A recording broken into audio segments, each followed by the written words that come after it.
Have any paint? Oh, good. So, Actually, the pain went away now. yeah.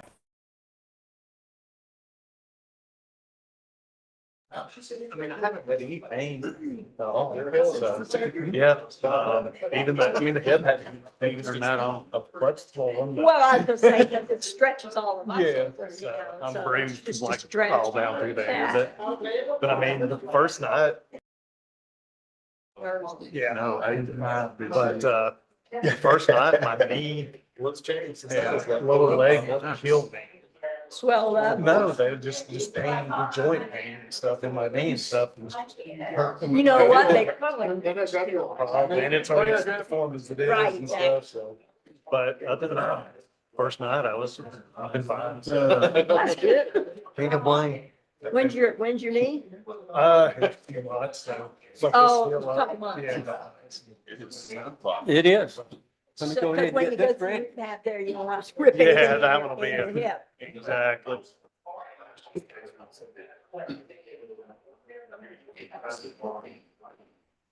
Let me call to order the meeting of the Highlands Town Board of Commissioners for March 19th, 2026. Welcome to everyone here tonight. And our first item will be, if you'll stand with me for a moment of silence, followed by the pledge.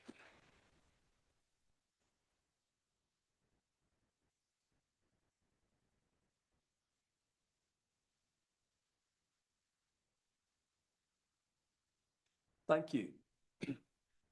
I pledge allegiance to the flag of the United States of America and to the republic for which it stands, one nation, under God, indivisible, with liberty and justice for all. Thank you. You may be seated.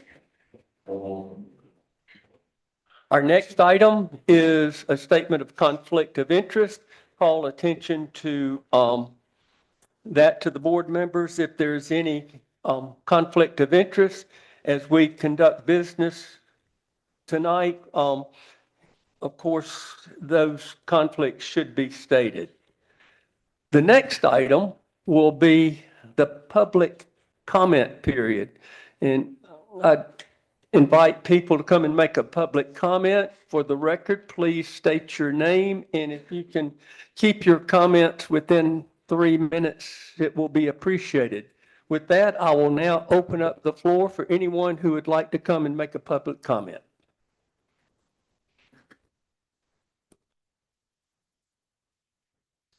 Good evening, Mr. Mayor and Commissioners. My name is Kathy Henson, and I have been a homeowner in Highlands since 2004. I am privileged to be the current custodian and guardian of the historic Sloan Gardens on Satula Mountain, which were started in 1901 and still flourish today, although not with as much grandeur as they did under Mr. Sloan. 125 years has brought change to Highlands, and not all of it welcome. I want to congratulate Bill Grubb on his appointment to the Board of Commissioners. On behalf of the Highlands Neighborhood Coalition, we look forward to working with him and his stated desire to develop and implement a multi-generational strategy to manage growth and development in Highlands. We were pleased that so many of the candidates expressed a concern that Highlands is at a crossroads that requires a balancing of the needs of the residents, the viability of our business community, and the preservation of our very special mountain environment. One issue that has garnered a lot of attention lately is the proposed hotel at the old Bank of America site.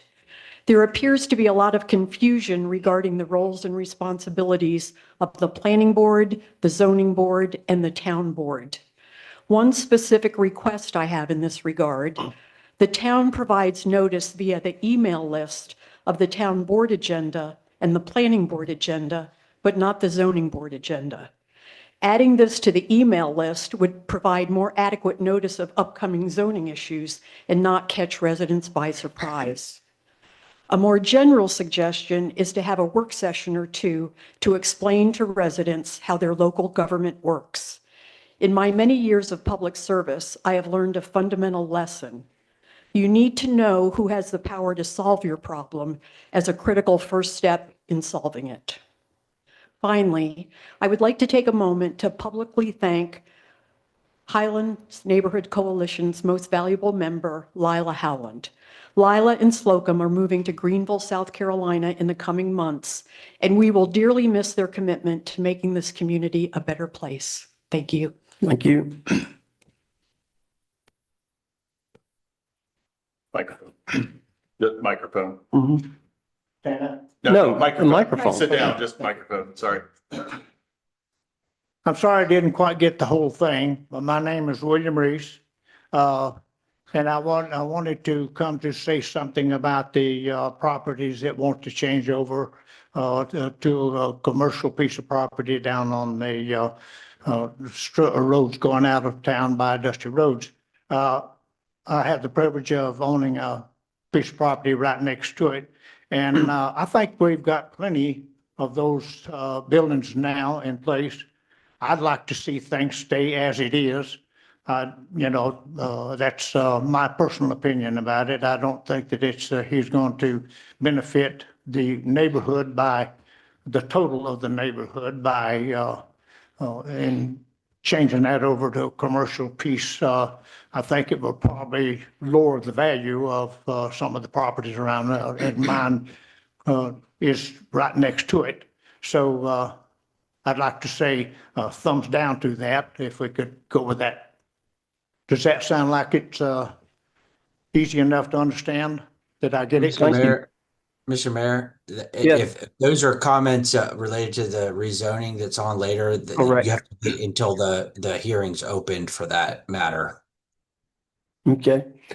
You can make those comments, Mr. Reese, at the hearing that we will have on the rezoning in a few minutes. Okay. This is just public comment, yes. Mhm. Do it again. Go. Yeah, It's all right. you'll be able to do it again. Mhm. Any other public comment? And again, it will be general and we'll have a public hearing for public comment on the rezoning. Any more comment? Hearing none, we will now move on to the next item, and that is to review and approve the agenda. I do believe we might have an addition to the agenda. Yeah, I would like to add to the agenda if we could, as I assume we could just put it in as number 21 and move potential future adjournment down one. Yes. The approval of the contract that has been developed and reviewed by attorneys for the construction contract of the playground. So. And I know that the commissioners, this was completed this afternoon and all the commissioners have been given a copy of it. Okay. Any other changes to the agenda? I move it be approved as amended. Second. Okay. All in favor, please indicate by raising your hand, signify by saying aye. Thank you. Okay. The next item will be the approval of the February 19th regular meeting minutes. Are there any changes to those minutes? I move they be approved. Second. All in favor, please raise your hand, signify by saying aye. Thank you. The next would be the approval of the February 19th closed session minutes. I make a motion they approved. Okay. Second. Second. Okay. All in favor, please raise your hand, signify by saying aye. Aye. Thank you. Okay, the next item will be reports, starting with the mayor's report. One item that I would want to point out, and we've heard feedback now at several meetings about lack of communication from this board. I would encourage people, some people that may feel like they're not, in touch, to request to be put on our sunshine list by calling our town hall, and our town clerk will put you on that list where you get all of the agenda items and the packets of our meetings that we have. The other one would be that I'd encourage you to all access the town app because it provides a lot of information about the going on of the town and meetings and so forth, and who you can contact for information. And then finally, you can askmayorpat.com. I try to keep people informed. And then the newspapers do a very good job, I would say, in the radio stations of trying to publish information for the public to know what's going on with town government. I'd also like to congratulate Bill Grubb. I know he will be joining us, taking the oath of and being sworn in at our April meeting. And again, as we talked about this at the meeting where the vote was taken to appoint him, we appreciate all of the candidates who stepped forward and applied for consideration for this appointment. I hope that they will continue to be engaged in our town government by serving on committees, and also consider, filing for office if they feel like that's what their calling would be. The last thing I have is that we will be having a public information meeting on the fire tax increase that has been proposed. That will be on Tuesday, March 31st, here at this building, and it will start at 5:30 and end at 6:30. We will have our fire chief and representatives from the town, as well as county representatives here, since our fire district includes both incorporated and unincorporated areas of the Highlands Township. And they will be here to answer questions, explain the options, the proposals, and take feedback from the public. It will be a meeting where you can come at any time between 5:30 and 6:30 and talk and ask questions and get information concerning this proposed fire tax increase. So that's all I have, and I will now turn it over to the commissioners to file any updates or reports. I emailed each of you this afternoon late some initial reports from my time on the TDC. I'll try and keep those going. And if y'all have any specific questions or anything you want the TDC to dive into, we're more than happy to.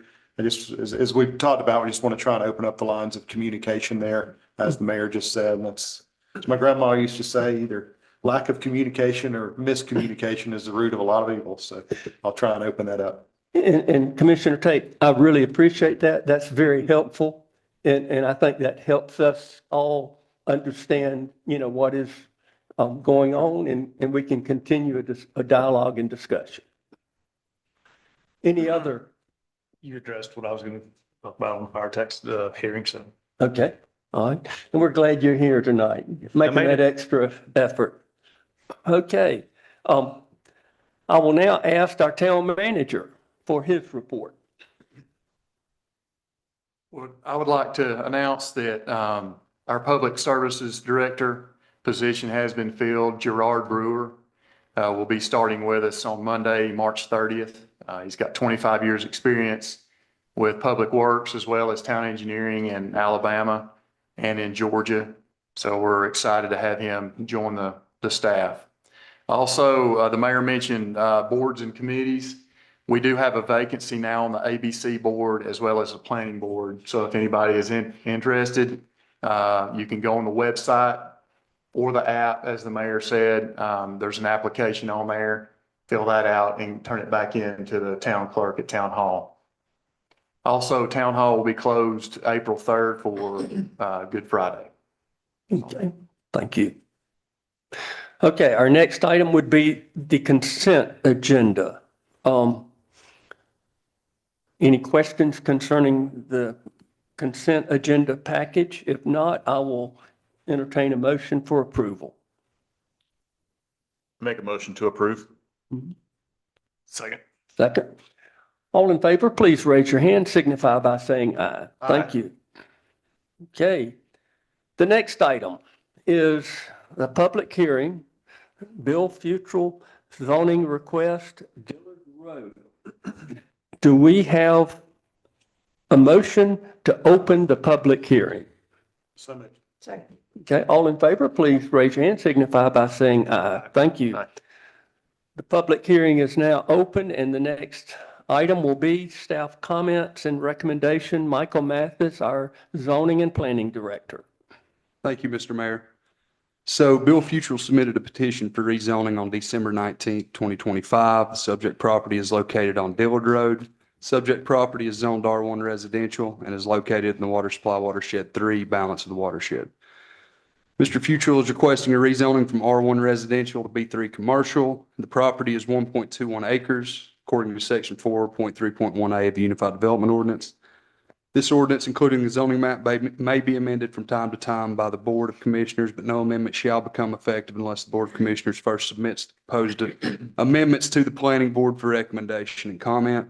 The Planning Board reviewed this application on January 26th. Their recommendation is to approve the rezoning as submitted, and the public hearing was advertised in accordance with Section 4.2.4B of the UDO. Okay. You have statements of consistency and reasonableness in there that regardless on how the vote goes, you'll need to reference that in your final approval. That's all I have. Thank you.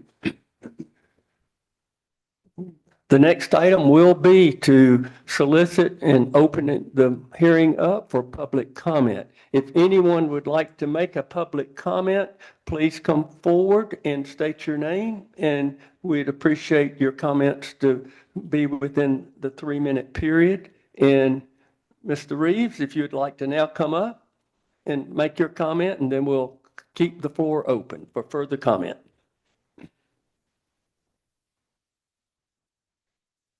I see I got ahead of myself.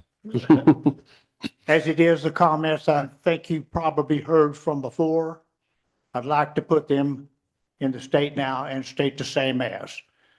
I am kind of against that simply because I don't think it's going to better the town of Highlands for that one piece, but I think it will take away some of the, probably the looks of the area that we have now. And I'm kind of against it for that.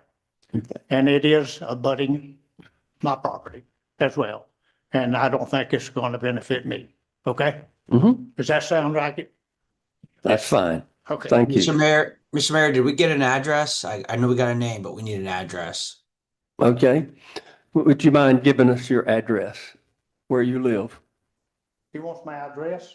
Yeah. Yes. I live on Colchester Drive in Highland, North Carolina. 1725 Colchester Drive. That's where my home is. I own property right in behind the property that you're talking about. That particular piece of property that you bought belonged to my granny. Okay? So it's pretty close. Okay. Thanks, Mr. Bruce. That's okay? Yep, thank you. Do we have any other comment?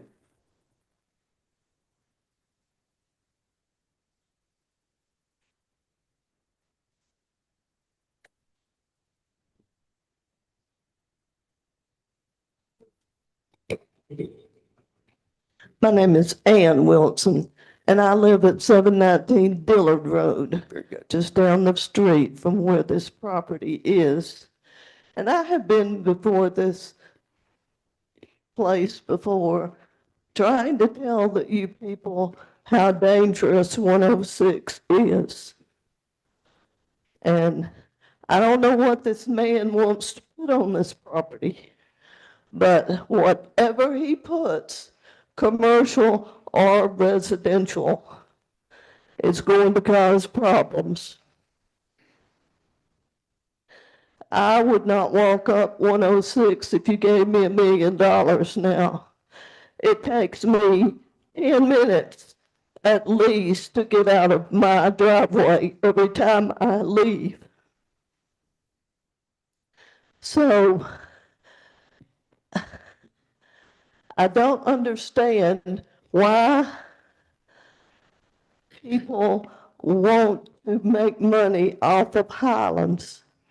I have seen so many greedy developers develop this town that it makes me sick. And I have also had them come to my house harassing me and wanting to buy property, which I have told them would be never for sale, but still they come. So you can do whatever you feel is right, but it is not right to do this property commercial when it should remain residential. Thank you. Thank you.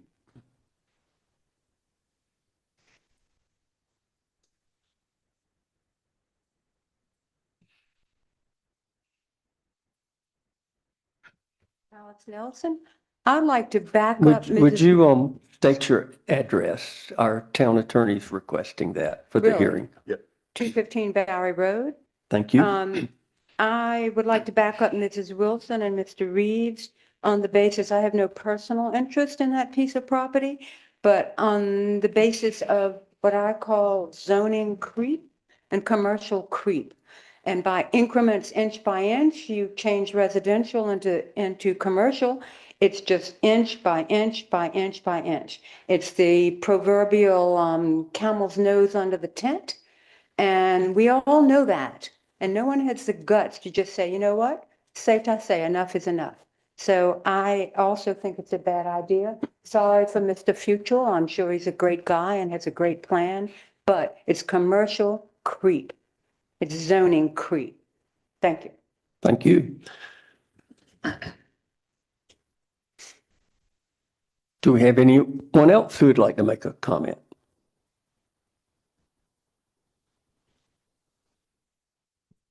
Floor is open.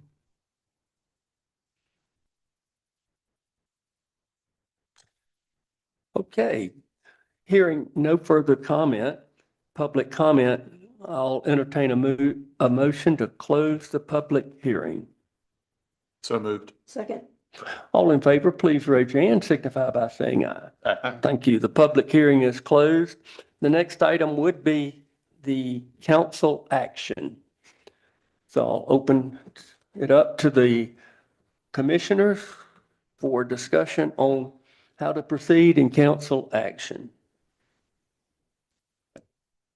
I've got a question. I'm obviously the rookie on this board, but we just heard comment about commercial creep. When is the last time that something was changed from residential to commercial in this town? When's the last time the commercial area was expanded, or has it been? Or am I missing something on her comments? Anybody know? Michael, will you come up, please? So the last one I can think of is the Catholic Church went from R2 to B1 conditional. But obviously it's not a commercial use over there. It's public and civic use being a church. Besides that, not really sure. I know going down 28, we had denied the commercial trying to go to residential. It's been a few years ago. But from residential going to commercial, I'm just blanking right now besides the The one Catholic Church. across One on Across Franklin from Road. across from the smokehouse. We denied that one. Yeah, denied that one. Yeah. But I guess, I mean, correct me if I'm wrong, I guess the question was, has there been a residential property turned to commercial? I can't confidently answer 100% on that right now. Like I said, the only one I can think of is the Catholic Church going from R2 to B1 conditional. Still But it was commercial use, but yeah. I understand. Yeah.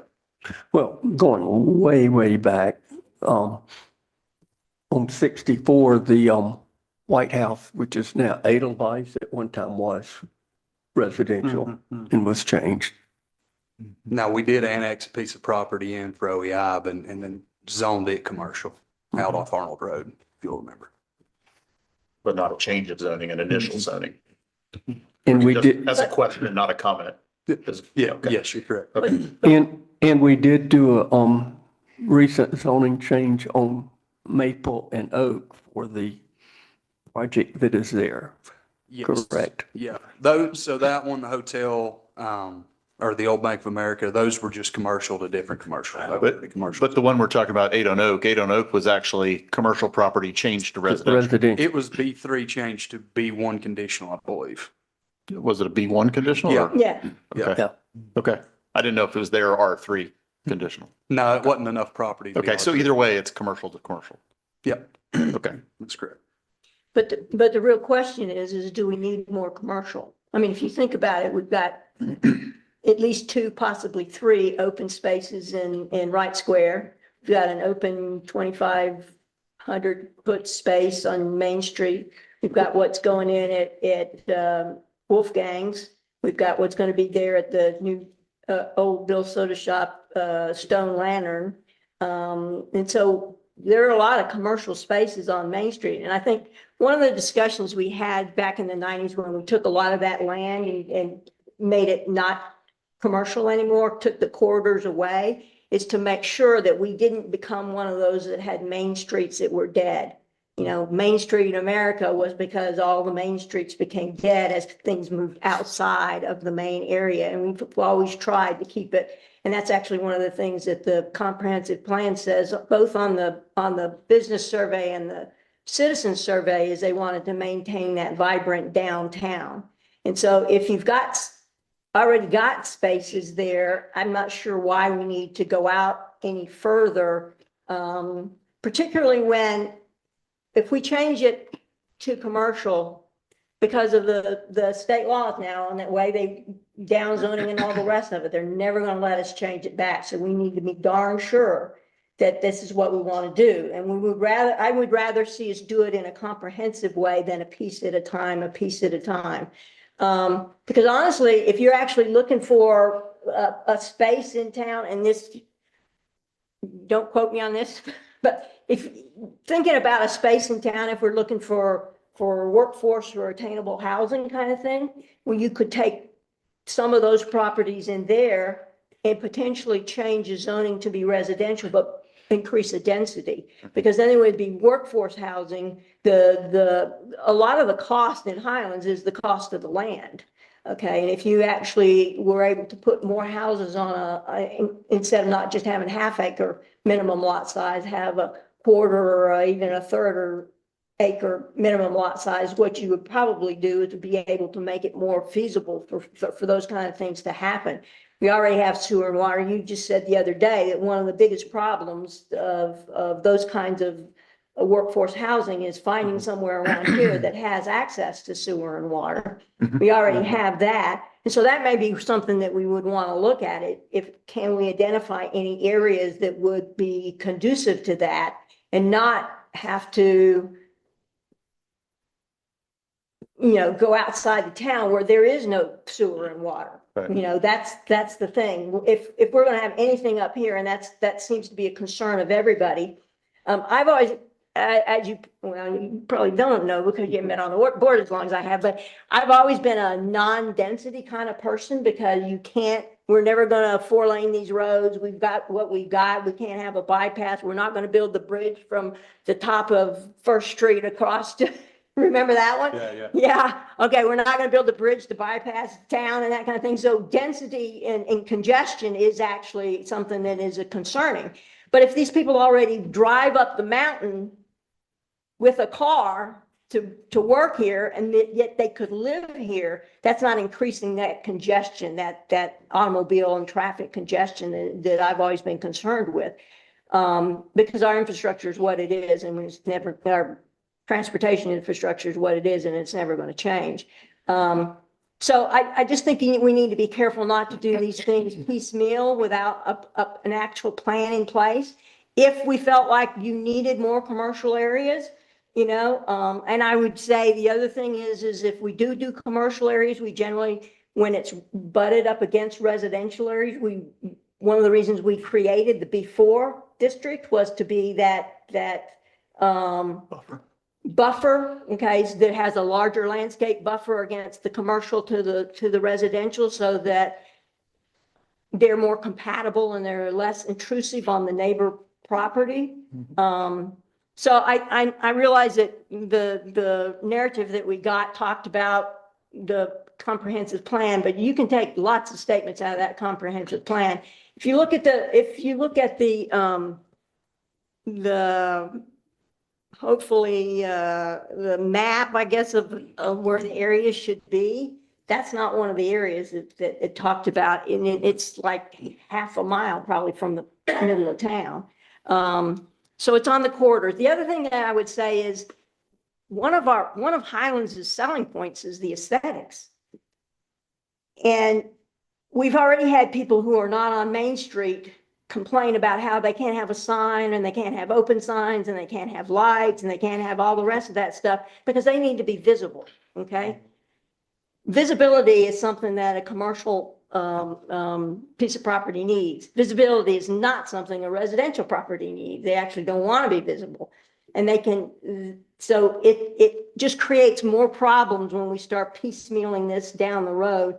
If we had a burning need for commercial property, maybe we would figure out where it needs to be. But as I have already noted to you, we have lots of open spaces on Main Street that are not filled right now. And as a matter of fact, I don't know, did the old ABC store ever get somebody in there? It's being renovated right now. Yeah, so I don't know assume so, whether but I it's don't being know. renovated or actually got a tenant yet or not. So those are the kind of things that if we're thinking about the whole picture is what we actually need to do. And the last thing we want to have is we want to lose that Main Street as our central hub.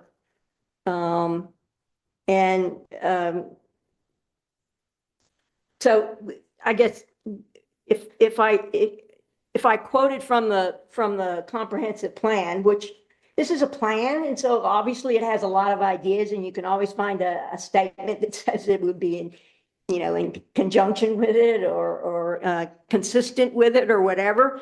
But the community survey, the second most important thing was maintaining that vibrant downtown.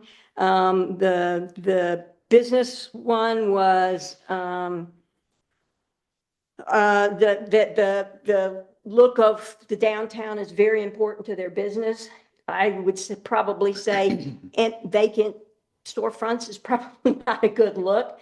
And so I'm not saying that I want to necessarily have to make everybody move downtown. I'm just saying if we don't have a real need for it to be commercial, then they don't get any business. They want a bigger sign. They want, lights in in a residential area that you don't want to have, those kinds of things. The other thing that I would let's see if I can find it real quick, is a quote from the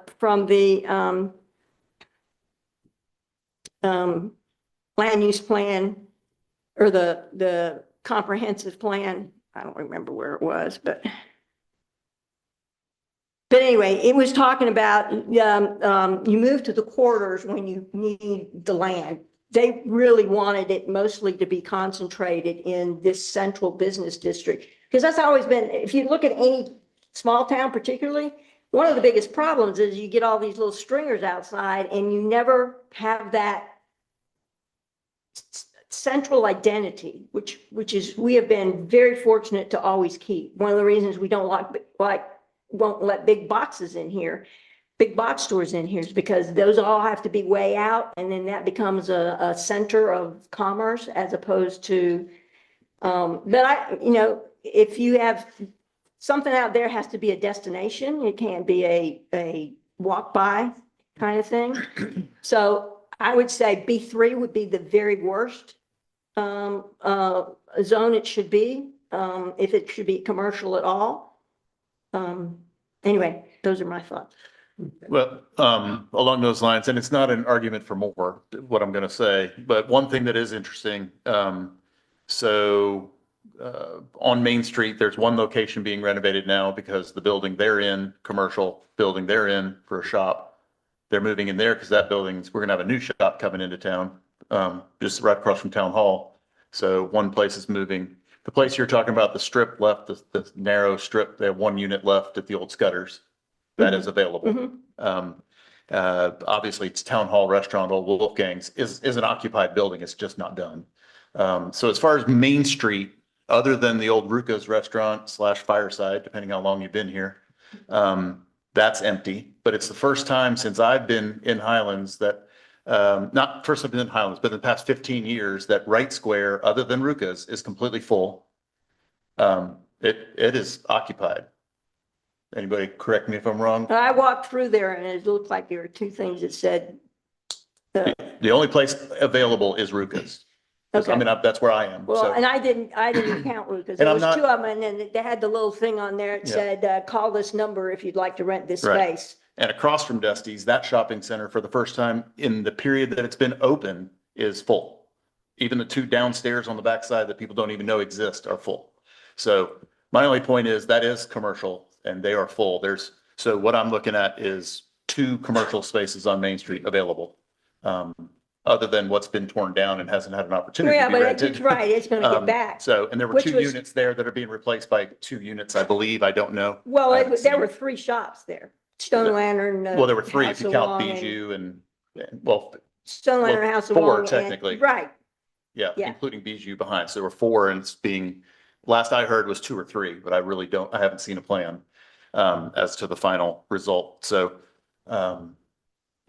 I'm just mentioning it from a commercial standpoint. I'm not saying that's the solution and I'm not saying that's what needs to happen. I mean, well, I'm just all I'm saying. saying, from a all- commercial standpoint, there's not much available. Well, what I'm saying is there are some things available and much is still more than nothing. Right. And, or not much is still more Right. than nothing. And I'm just saying that we should do this in a thoughtful way, I'm with you. Yeah. Where we would want it to be and what else might want to be, is a better solution for other things. Right. And for sake of accuracy only, there is now another available building because Landmark Realty has left Highlands. Oh, Their big office that used to be the old pharmacy Right. next to Reeves, it is now empty. They have vacated and it's for rent. So, but that's between 2 levels, it's like 4,600 square feet. So it's separated into offices. So that's a challenging rent, but I'm just saying that is available. So I did forget to mention that one. So there's 3. Yeah, and whether it should be commercial or not, that's not a big thing to me right now. What concerns me more right now is the state legislation, what they've passed. I think every municipality, us included in the state, should be very wary of changing any zoning right now at all, without an absolute good plan community-wide for the municipality. So I think we brought it up at the last meeting about the change in looking at the overall zoning plan and getting a comprehensive idea of what might need to be changed zoning wise and what might not.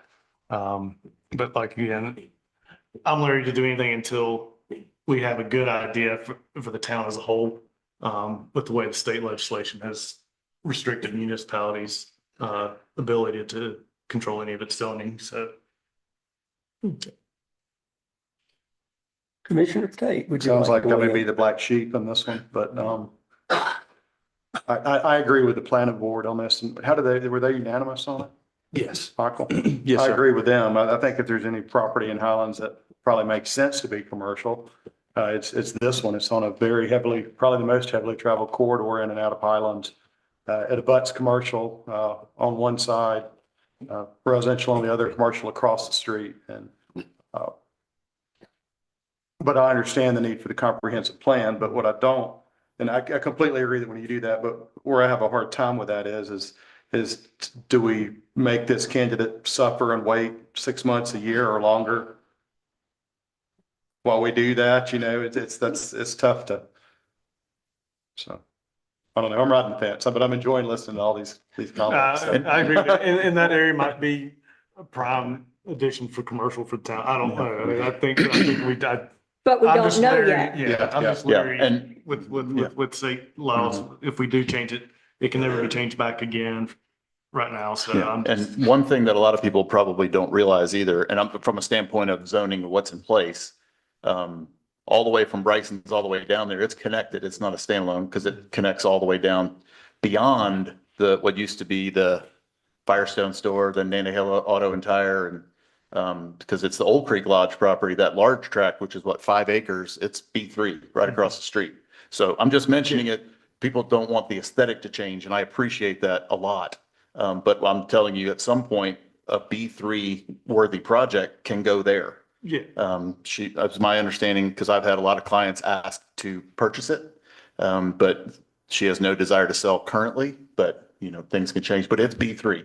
Right. And Yeah, that's so that went from 5 5 acres all the acres. way down Yeah, to the old, acres. what used to be Old But, Creek Lodge. but the highway actually does act as a barrier between a B3 and a No, I understand residential. that. I understand. And I'm not, again, not arguing for or against. I'm just saying that one thing, when people look at that piece of property and then that 5 acres across the street could be B3 commercial. Yep.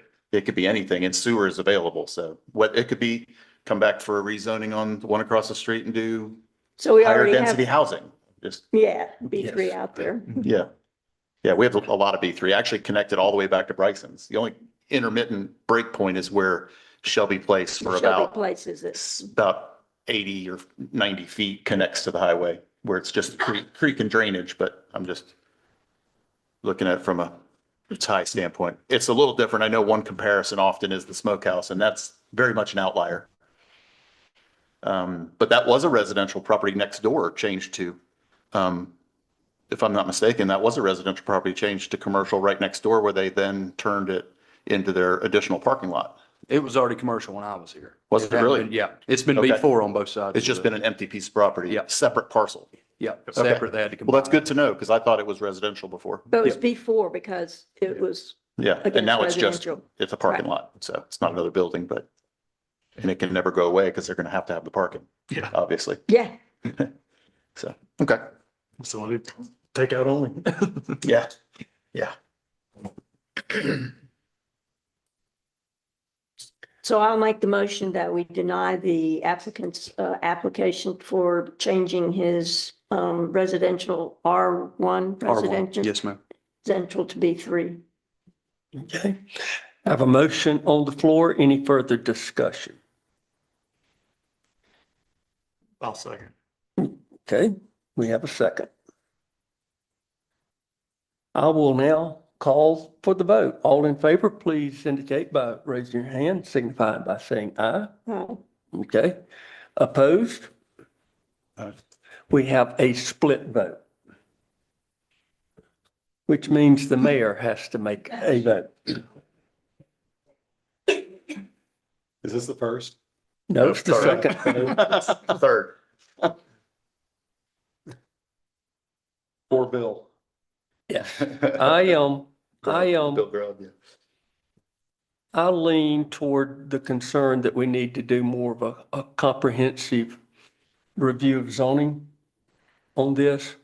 I'm also grappling right now with the issue of workforce housing, and how we need to look at kind of a comprehensive review and see if there are other areas and properties where R3 multifamily housing could be, built here in Highlands.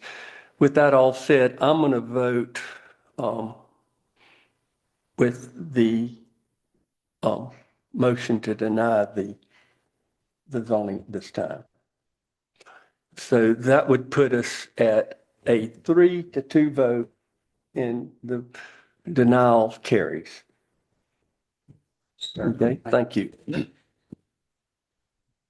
Now, Mr. Mayor, even though you denied it, we still need a reasonableness and consistency statement, saying why it's not reasonable and why it's inconsistent with the plan. So, It's consistent. It's in the minutes and it should be the second one, Yeah, it is. It is the second one. which y'all just want to reference.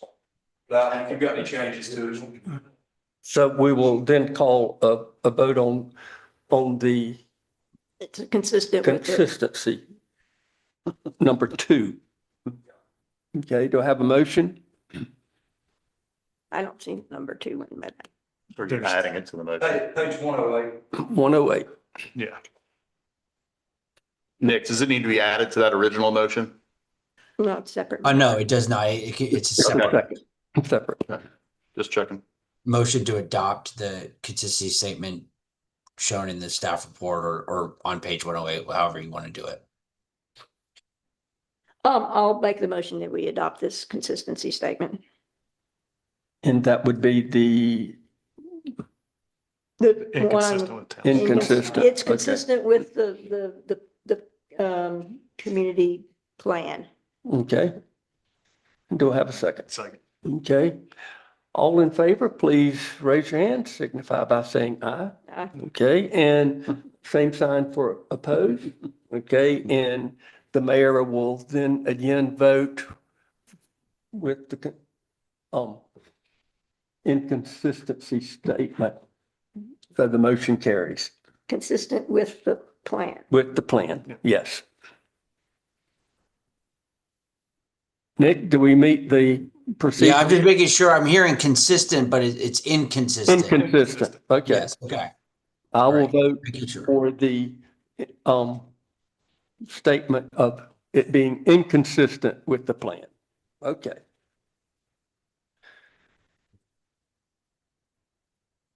Nick, are we all clear on this now? All clear. Okay, thank you. All right, our next item will be the Highlands Motoring Festival request. Mr. Rick Siegel and Mr. Steve Helm. Thank you, Mayor and Commissioners. And I'll try to keep this as brief as we possibly can. I know you've got a big agenda. But I want to first thank the town for allowing us to make this request. And I'd like to thank the town for the generous support that you've given us over the years. That extends to the town board, Parks and Recreation Department, the police, the merchants in this town, and the population that have made this event that we do is very, very much embraced by the community. I've always had an issue, a challenge, and that's space. I don't know if you've had the opportunity to read the letter that we included with our request, but over the years, we have a very, very finite space that we can do the motoring festival in. This year, we were confronted with a very, very strange challenge. The construction of the new hotel, which is going to be, we're all in favor of that.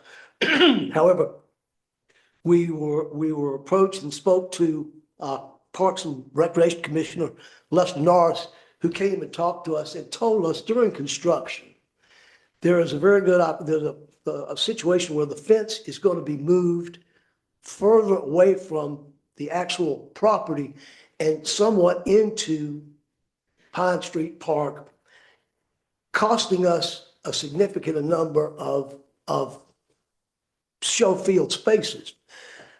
We have spoken to Commissioner Weller, who spoke with us and said, well, McAllen Construction, they believe they'll be able to pull those fences back somewhat for the festival. However, there is a major issue with a crane that is going to be parked on Main Street. We don't know how big it's going to be. Excuse me, on Pine Street. We have no idea how big it's going to be or how many spaces it might take up. So space is everything to us. We are prided in the fact that our little event doesn't do quantity of cars. We do qualities. One of the reasons we were voted best concourse by Motorsports Magazine in 2019. We've looked at this situation, and what we were asking the town previously, we've always been allowed to use Fifth Street up to the street pole at where the Pine Street Alley, the Oak Street Alley comes into Fifth Street. We're asking the town to allow us to use the parking spaces above that all the way up to Main Street to give us the number of spaces we need, and also give us some vision. We'd be more visible to Main Street for people coming and going and visiting our event. Any questions, Stephen, anything you want to add? No, well, we've been using this section of Fifth Street, we're going to extend the section that we have been using up to Main Street, allowing exit of traffic from Oak Street Alley out. In a way, this will remedy the problem where people previously, when the motoring festival was going on, would pull into Fifth Street, realize it's shut down and try and make an awkward U-turn to get out. So we've got our exit from Oak Street figured. Locals who see what's going on will have a kind of a chance to bypass all the Main Street traffic still. We will not be impeding traffic. Any emergency essential traffic can still get through and do anything they need. And you'll have volunteers at the barricade there. We have an army of volunteers. We're 501c3, nobody's on the staff gets paid.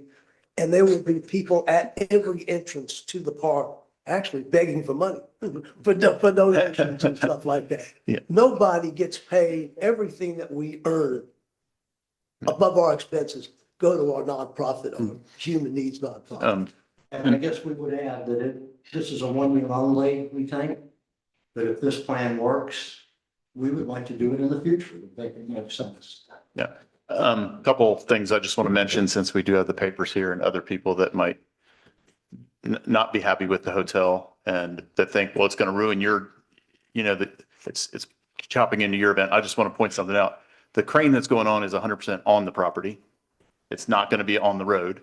Okay. No, the crane, but the sidewalk is getting completely torn out, the curb cut. And it's actually 90% of what's impeded is technically not in the park. It's the remainder of Pine Street. So I'm just clarifying for people so they understand. I'm only relating what I. Understand. No, understand. That the crane was going to be. Yeah, no, the crane's physically on the property, but then the sidewalk's getting torn out and that storm sewer is where they have to tie into, which is in the parking areas. So that's the only reason the parking's being encumbered.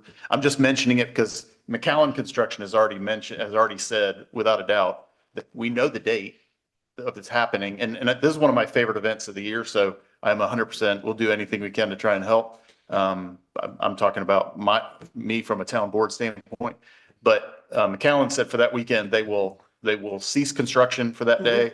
They will push the fences back as much as feasible and still remain safe for everybody. So you can get the double line of cars in, et cetera, et cetera. So I'm just mentioning that to you as just a point of reference that just so we have people understand that we're not. And point of order, they will replace the sidewalk. Oh, they're replacing it with a brick sidewalk. Yeah, on all three sides, actually, which there's none on Carolina Way now, but there will be one in the future. But I just wanted to mention that. So, and I also want to point out that I'm involved with the 5K race for Rotary every year, and we close Fifth Street off all the way up the intersection because people do come down there and then there's no way to turn around. It's actually, I think it's a better it's a better situation solution. personally. So, from that standpoint, I'm 100% in favor. So Okay. just wanted to point all that out. Any other questions? Good job, guys. Any comments? So do we need a motion to approve that? Yes, or- we do. Okay. I make a motion, we approve the motoring festival's request to close an additional part of Fifth Street Up to me. up to May for their Okay. festival. Second. Second. All in favor, please indicate by saying aye. All right, thank you. The motion carries. Thank very you. much. Thank you very, very much. Thank you. Good job, guys. The next item will be number 11, Mountaintop Rotary Arts and Crafts Shows, Kath Hudson.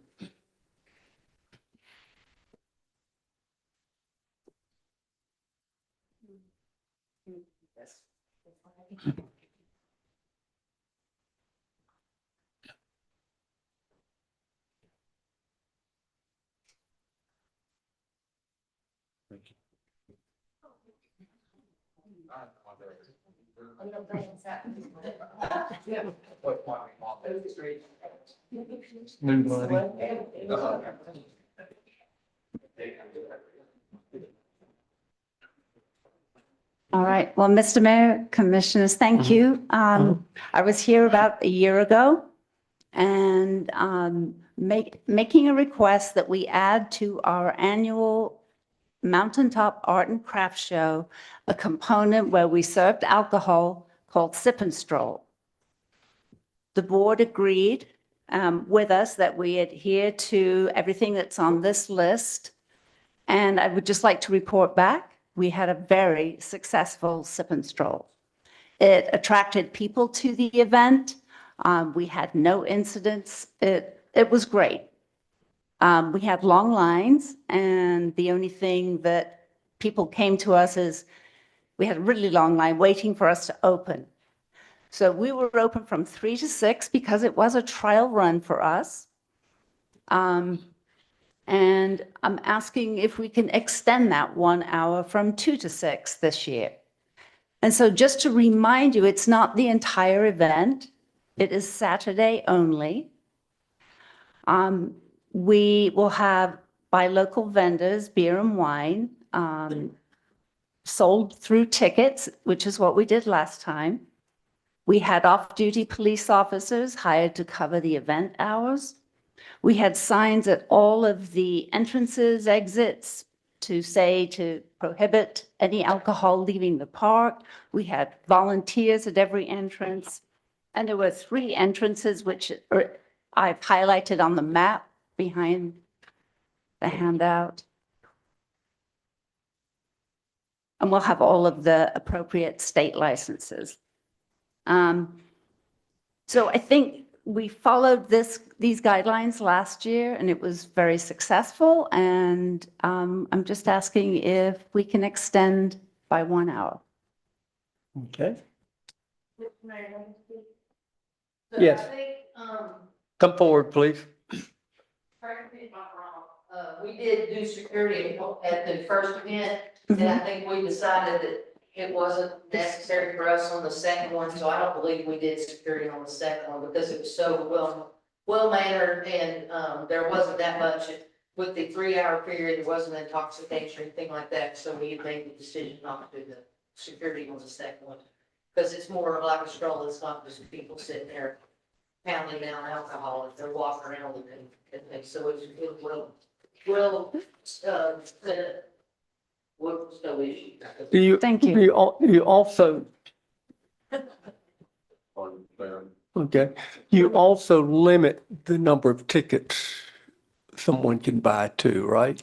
Well, we were monitoring that. I mean, we didn't just say you can only buy 3 tickets. People were buying for other people, for friends, and that gets very difficult to monitor. But we didn't really have any, as he said, we didn't have any situations where people were coming to the Art and Craft Festival to drink. Okay. And as you know, we keep I would say we make a really big effort to make this a family event. So there is something for everyone at the Art and Craft Show. We have a dedicated kids zone. The hospital is there doing the teddy bear hospital. We really want to bring families and have a little bit of something for everyone. Okay.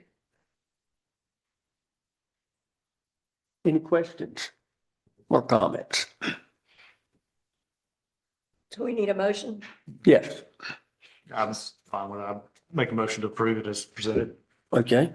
Second. Second. All in favor, please indicate by raise your hand saying aye. Aye. Thank you. Appreciate Thank it. you very much.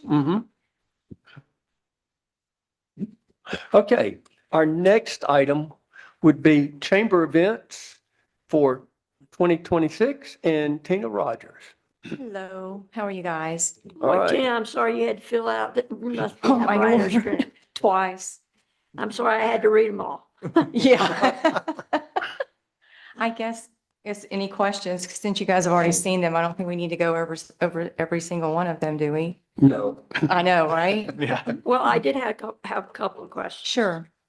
Because you did not only the Saturday night concerts. Uh-huh. Yeah, but I had, let me find my question, but mainly I had a question about 4th of July. Okay. Okay, because we had that probably bad experience last year at 4th of July, according to the chief. with Right, so because it many was on a people. Friday Yeah, night, because it was a right. Friday, and now Mhm. this is going to be a Saturday. Right. You know, and I think you have it only, you said you're only open, Pine Street to be closed down to 5:30 PM, so you're not going to let them stay to watch the fireworks? Did I do that? I don't know. That's my question. Well, and meant to, what, the street would be closed down until the fireworks were over. And if I didn't put that, that's my fault. Okay, I just wanted to Yeah. make sure that was not a And we difference. also, I had talked to Sissy and Leah about putting stanchions and ballast up so that we can have a clear pathway from one end of the park to the other so that people, and we'll have openings in them so they can go to the bathrooms, they can, get from one end of the park, but we also keep a clear path so that there's no seat, how people will come ahead and put blankets and chairs and all that down. We'll have to coordinate because the market will be that day as well, because it's a Saturday. So we'll have to figure out after the market clears out how to get those up. Is the market happening on the 4th of July? Well, it's a Saturday. I Well, I just made the understand that. I was assumption. curious. I don't know. I just made the assumption. Anyway, we'll work with them about getting that up so that we keep that pathway clear. And this is a flashpoint for something that we discussed several months ago, and we said we would address it. And that is, we have had a policy of no alcohol on the 4th of July, for example, if it was on a Wednesday. And the chief came and said, this is becoming problematic since we have so many people in that park. For us to try to go and enforce that, it's a problem. And I'm hearing with the open corridor system and everything, Chief, you think that that's a workable situation now, if we were to permit alcohol on the 4th of July? Yes, I evening. think so. And y'all, I think some of you know, I was, and Tina as well, I was very advocate against it. Things changed. So yes, I'm, for having alcohol on July 4th. I think I've discussed it. I'm not sure, but we would like to have maybe 3. Yeah, we did. Yeah. Okay. Mhm. So she's talking about hiring 3 off-duty officers. Obviously, at that point, once we're done with the off-duty, then we go to our regular position of getting people out to the fire. And if we don't permit the alcohol this 4th of July, which is on a Saturday, which we do permit on the concert season in the summer, this will create a lot of miscommunication and problems. I mean, And it'll fall truly, on the police department. it'll make it so much harder on her. That's a theme tonight. Captain McCall and I, we've already, we said that, we would be the ones, that would do that off-duty work. Not that I'm taking it from the lesser paid officer, but it's because it is gonna be such a huge crowd. And with the dynamics of everything, it would be us and another officer, as long as we're here. Right. So, Okay, well, that was my other question is because you say we'll hire an off-duty police officer and I think. We would do did- 3 for the Yeah. 4th of July. Is that the only one that you're going to do multiple ones on? Yes. Okay, no, because in another one, and sorry, I can't find it right now. The Heritage Jamboree. Yeah. I think- If Sissy feels like we need another one, we'll be happy. I mean, I we, think you have one on the Heritage, right? We I think do. It's usually. it's Leah. And Sissy and I talk probably more than she cares to hear from me. And so I'll do whatever she tells me to do. Okay, as long as you coordinate with the chief, I I'm do. fine with that. Yeah. Because Ad that is nauseam. part of our policy is we Mhm. can request you to have more Sure. security on there. And we're And- open to that. And in those instances where there's a huge crowd, I think Right. it's a. And I'll say, we have a certain, price that for off-duty work that's standard. The, chamber come to us 2 years ago and said, look, we know this is every year and the officers are probably getting burnt out on this. Cause we do mandate, it is mandated. I don't mandate which officers, but it is mandated that every Saturday night there is one officer at the Pine Street for the music. Some of us been here 10, 15 years, 16 years, we're pretty burnt out on it. So they even increased without us asking, how about we pay you this amount? And, that seemed to get the officers, more intrigued in Incentive. coming up from Franklin.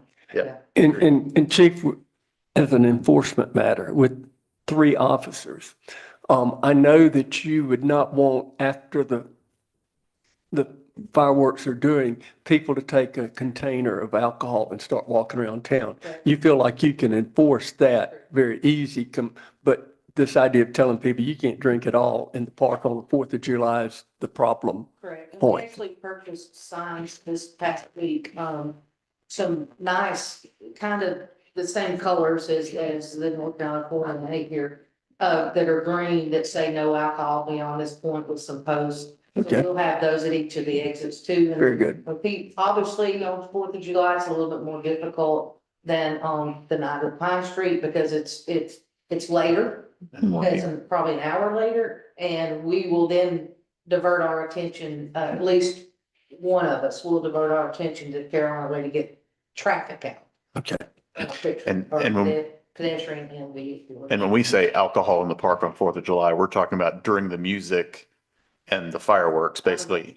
It's not an all-day thing. No, This is it's starting not. at, It's just right. like the same hours of music, Right. 5:30 to. Right. That's the way I read it, and I was Right. just making sure that was the case. Okay. And also the Navy band has Right. told us no. Right, and Yeah. really, it should just be for the nightly music, but that's never Absolutely. been I a know, question. but I'm just saying that, Yeah. I think I put that as a side I note, saw that the that could hours, I just be. want to make sure that No, that's they understood. they sent me an email last week and said that they had to decline our offer for this year. Darn it.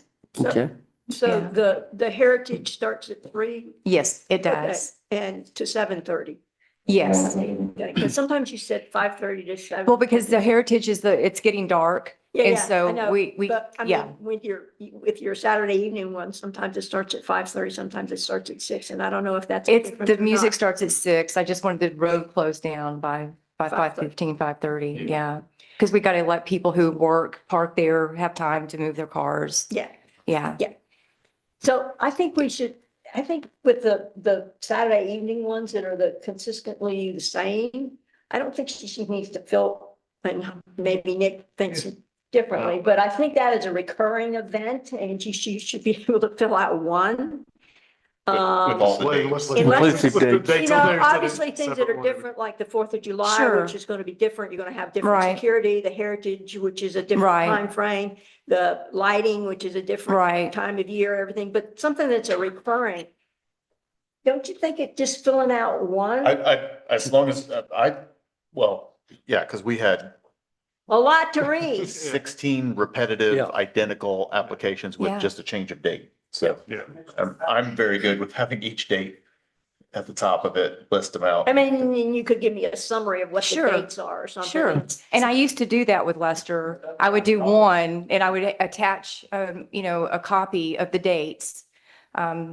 And that was what I used to But do. because to me, this is one event, one Correct. recurring event as opposed to a separate Correct. event. And the 4th of July, I'll be happy to do that separately. That one should be an individual one anyway. Right. The Because time- it's Right, different. sure, because it's always going to be Saturday. different. It's never going to Anything be, that's different yeah, than the. because next year it'll be on routines. the Sunday or whatever. Yeah, So, yeah. yeah. Nick, do you have any comment?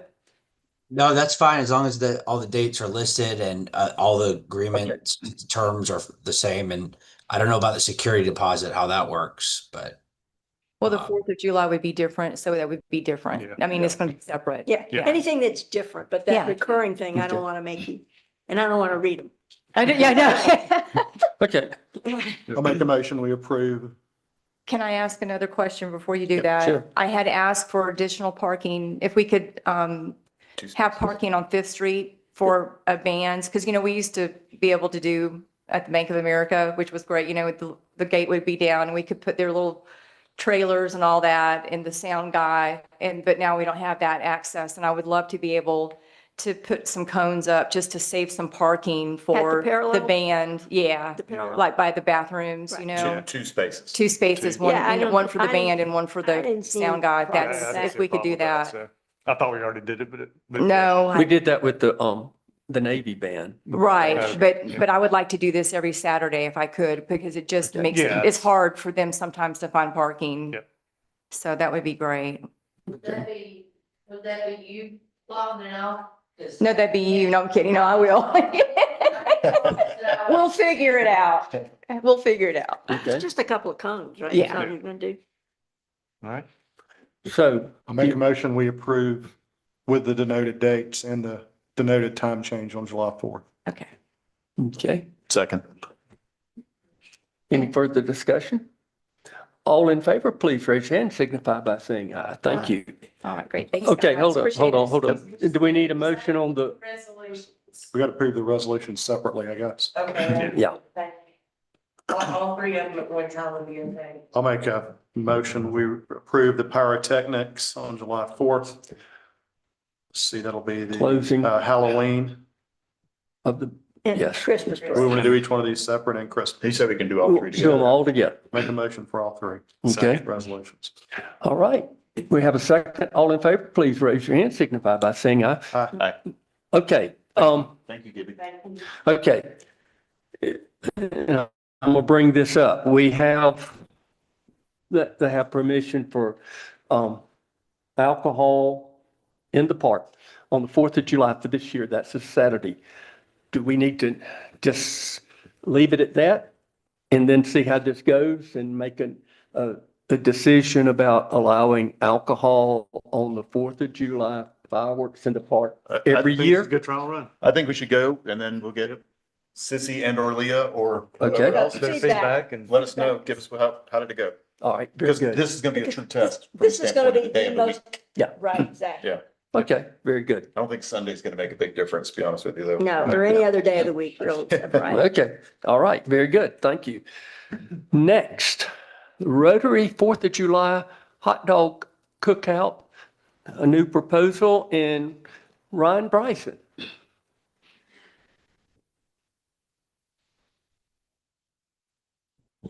Hey, good evening. Thank you for your time.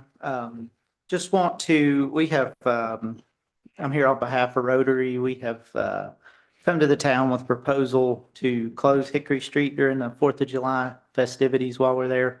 I met with Mr. Ward and Chief Holland and kind of came up with a good game plan that we feel like would work well.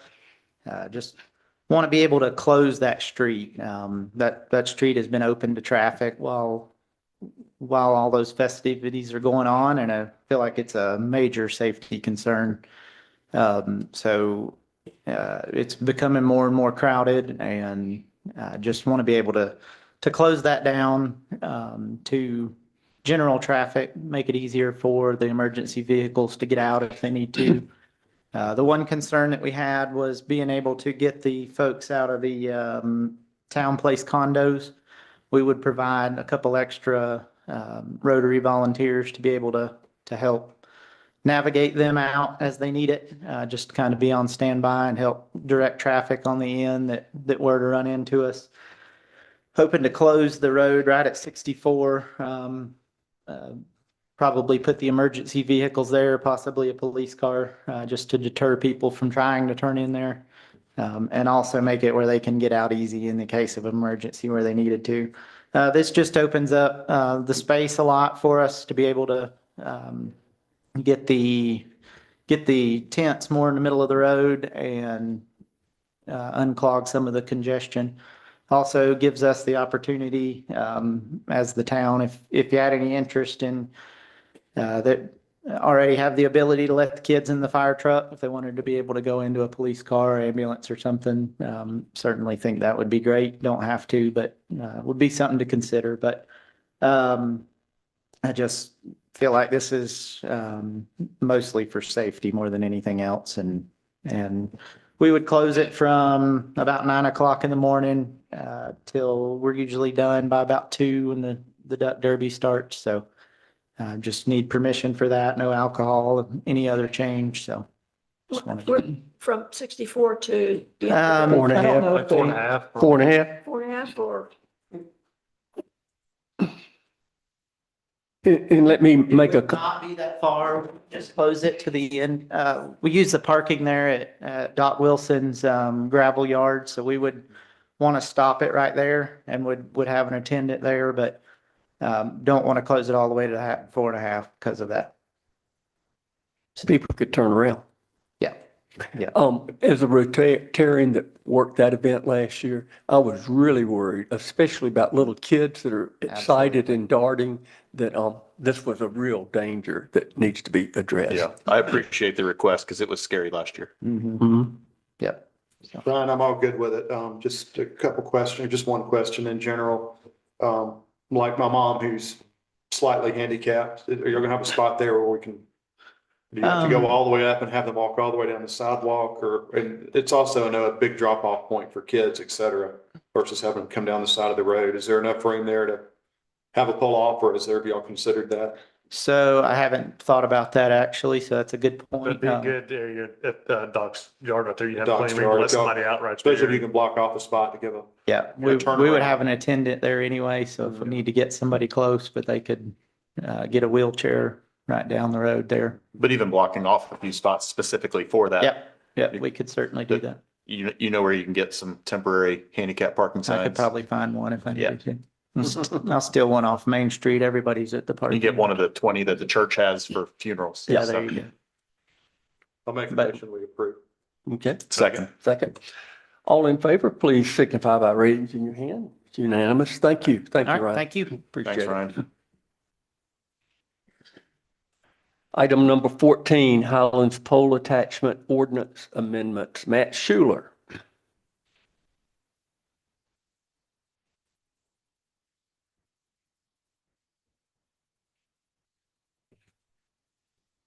Thank you. So for background, we've had a pole attachment ordinance for many, many years. The state, North Carolina General Statute 62-350 is a statute that essentially trumps our ordinance. I'll give you the nutshell version of it. It basically says if you don't have a contract with the one of these companies who want to attach to your poles, if you don't have a contract with them, you use North Carolina General Statute 62-350. So Nick has amended our ordinance, and what you have in front of you, you'll see most of it is now struck, removed, etc. And essentially it points to North Carolina General Statute 62-350. So we would recommend the town approve the change in the code of Any ordinance. substantial different from what we've had in the past? It is, it's a very generic boilerplate version of if you don't have a contract, which that's one of the next items is Frontier's contract. If you don't have a contract, you can make a few changes, but you can bill back, or excuse me, you can invoice back the utility company only the exact cost of it. So if we had some issues on a pole or a line or something like that, some utility company wouldn't fix, when we made that request, then the town had the power to go and make that change. Then we can turn around and invoice them for what the actual cost of it was. So it's almost worded, and Nick, if I say something out wrong, you correct me. It's almost worded as such that they would prefer you have the contract.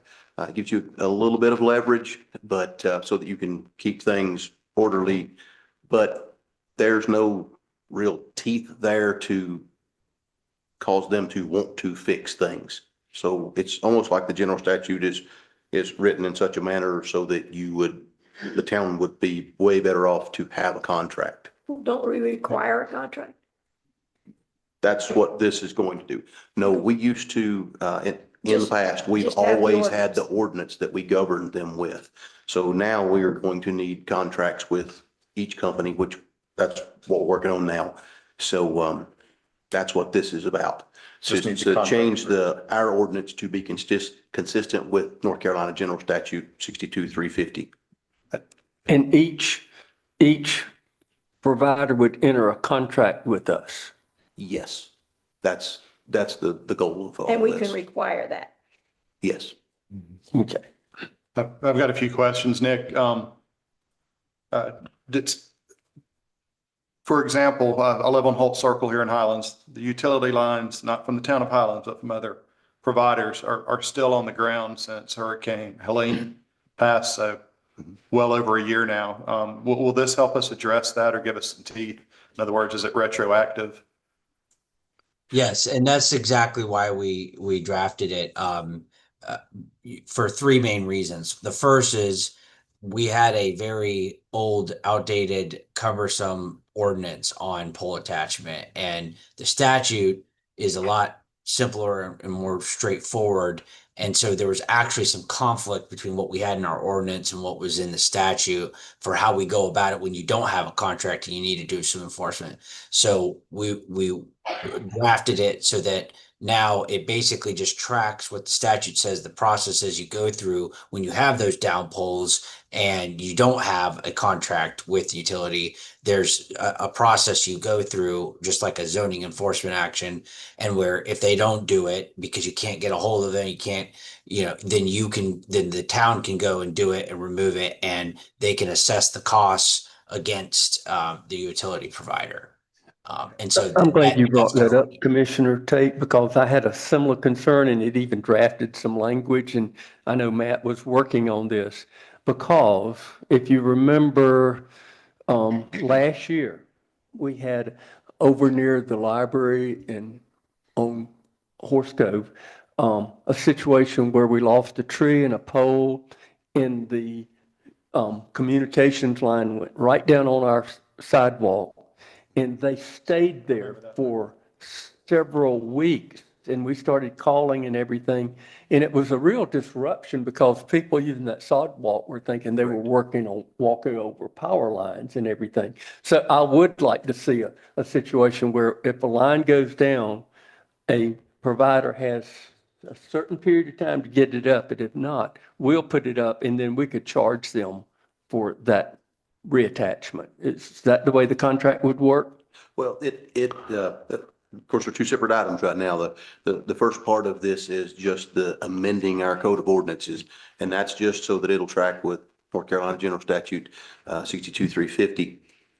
The other side of that is, in the next item, we do have the contract with Frontier, and that does give us the opportunities to find them and those sorts of things. And if they don't do that, then we can go change lines, alter lines, whatever we need to do. The code of ordinances is a change to go to track with 62-350. So that's just the first side of it. But yes, that's what we're working towards. With what the North Carolina General Statute says, we do have the ability to go and change those lines, but we don't really have, with the statute, we don't have the ability to find them and make them want to fix it so that we don't have to. We could charge them for our work, though. We can charge them for our work, but it's a possibility that we get the work done cheaper or at the same price. So what initiative do they ever have to actually, they can just say, Carrie, you fix it. Well, and plus then in the instance of storm damage, we have a lot of other things that need done. Correct. So. Right. That would that's solve what this the instance. contract will be for. Yeah. Is to have enough teeth so that we can actually make them want to repair their own lines, so that we don't have to, because essentially we don't want to do this, or we would rather them maintain their own lines. Understood. Last question. To my understanding, that there are a lot of lines throughout the town that are completely not in use. They're just 100% abandoned. Is that true? And if so, Technology lines. can They are they be removed Communication. just to help relieve some stress off They're becoming poles? quickly outdated now. Right. Up until Frontier started overlashing, putting in fiber, they were in use. Those copper lines were in use. So that is happening basically as we speak now, as they're building that fiber in and splicing it in town now. So that is going to outdate those lines, but until all those customers get moved over onto fiber, they'll still be in use. Mm-hmm. But we do hope to see that happen after we have fiber in place. Does Frontier have now the authority to require those landline folks to go over to fiber? What's happened is, so now those copper lines are deregulated, so they don't necessarily have the authority to force somebody, but they're raising the rates astronomically right now to make you Want to do it. move over. And then, so when you call in, your bill's 5 times higher than it was, they say, oh, we'll just put you on fiber. So that's what's going on right now. Okay. Commissioner Tate, I hear your concern. The weight of those copper lines on our utility poles contribute to a lot of times the snapping of those poles in, high winds and storm. Certainly does. Yeah. Usually breaks off right at the phone cable. Yep. So you want a motion to approve the new poll ordinance? Yes. I move we approve the new poll ordinance as it's I'll presented. second. Good job. Okay. All in favor, please raise your hand and indicate by saying aye. Aye. Okay, thank you. All right, Matt, the next item would be the Frontier Communications Agreement, item number 15. Okay. So this has been a project that's been ongoing for a while. This contract is it's a 5-year contract. It's, can be automatically renewed in terms of 1 year. So it does also go along with North Carolina General Statute 62-350. And it's also consistent with our town ordinance. And so we, let's see, myself, as far as staff, myself, Josh have reviewed this. Gabriel Dusablon, who earlier on was helping us, and also Nick have reviewed it, as well as Frontier. Everyone is in agreement with this contract. A few small items on it, just so that you'll know. Much of the application process is the same as what it has been. Let's see, couple of things for as far as the fines and things go, for compliance. The way that work, it's on page 7 or 3.4. They would have 60 days to make the changes if we find something that is needs correction. If not, the town's able to fine them $100 a day until they do that, and that would be per poll. And if after that time period, if the town chooses to repair it itself, it gives us the authority to also do that. I or Nick can entertain any questions as far as that goes.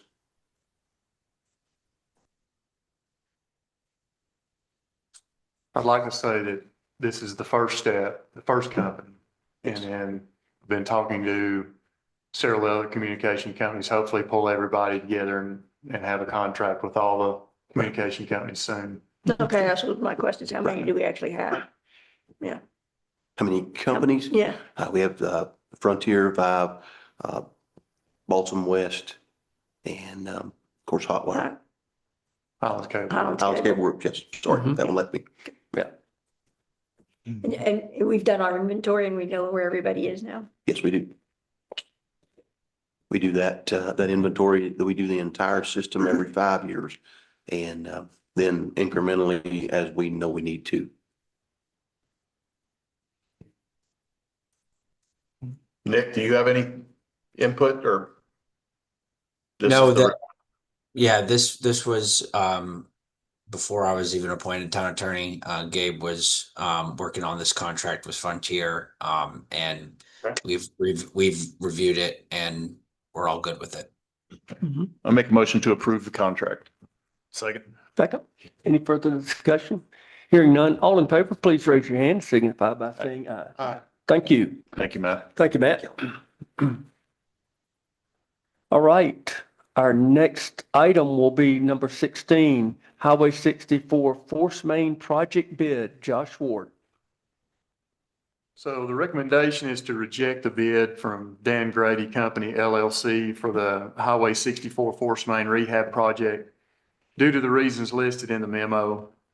The recommendation was provided by our engineering firm, Adora, and reviewed by our town attorney. The request is to accept the next responsible bidder, which is Letford and Parker, Inc., at the bid amount of $314,260 plus $31,000 in contingency for a total of $345,260. Is there any questions?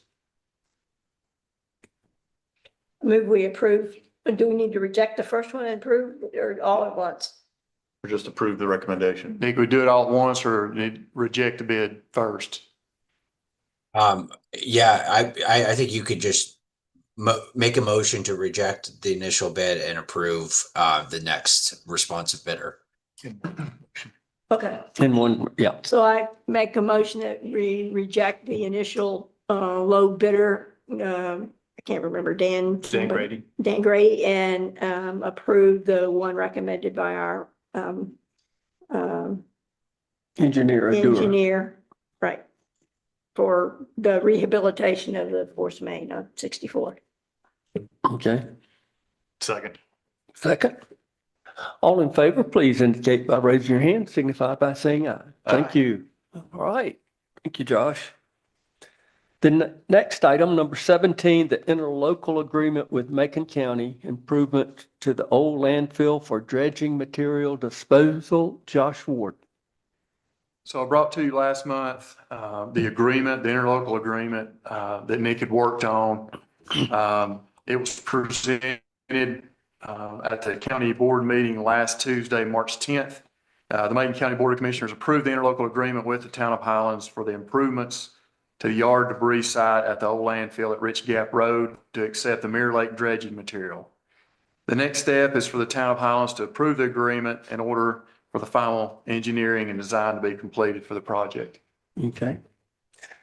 And let me just make one comment. I want to express my appreciation to the Macon County Board of Commissioners for approving this interlocal agreement. It will really help us move forward with the dredging of Mirror Lake. And this was an important, step. And like I say, I appreciate their willing to partnering with us. Need a motion. Second. I I thought you meant somebody that. else I'm make the sorry. mo- That's okay. I'll make the motion if you want a second. Second. Okay. That we approve the interlocal agreement with Macon County for the Macon County landfill. Okay. And we have a second with Commissioner Tay. So all in favor, please raise your hand, signify by saying aye. Thank you. Appreciate it, Josh. I know y'all worked hard to get that approved. Okay. The next item, number 18, is the special event permit application amendment, and Josh Ward will lead us in that review.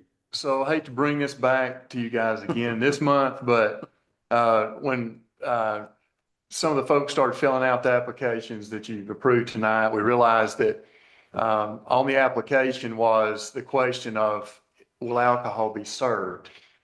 And there's certain requirements there with, permitting and whatnot. But there was nothing on there like for the Saturday concerts that said, will alcohol be permitted or allowed? So I talked to Nick on this and he has added the verbiage for one to check off on if they want to have an event where alcohol will just be allowed. So Nick, I'll turn it over to you to go over the amendments here. Yeah, I mean, I think you pretty much explained it. The only thing that I would add is, so what you'll see is the new addition is in red, and there's a check off for what if it's being brought in or allowed.